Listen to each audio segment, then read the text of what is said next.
I would say there have been two main objectives of President Macron. It was to rebalance trade relations with China and to make sure that China would be much more committed than before in terms of fighting against climate change.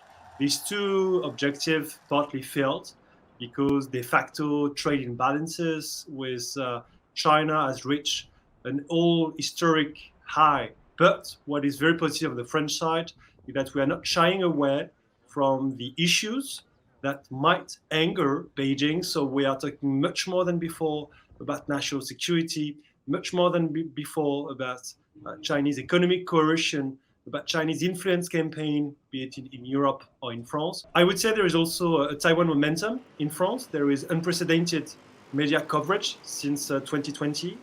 The parliamentarians have never been that active on Taiwan, with a resolution being voted both at the National Assembly and at the Senate. And among the political class, there is a growing awareness that there is a huge interest in better cooperating with Taiwan on technical issues, from economic resilience to the fight against cyber interference. And I think that no matter who will be the next president, there is a huge potential for cooperation. How would a Le Pen win impact France's Indo-Pacific policy, particularly towards Taiwan? That's the big unknown. To be very honest, there is no mention of China at all in Marine Le Pen's political program, and she has not made any major speeches on international relations, especially on China or on the Indo-Pacific. But we can expect that if Le Pen is focusing much more on sovereignty, on trade protectionism, etc., that it might impact actually China. So it's very hard to tell. I think that even the team of Marine Le Pen is not very aware of what they would do on China. Do you think the Indo-Pacific region will become a more significant part of France's foreign policy in the coming years?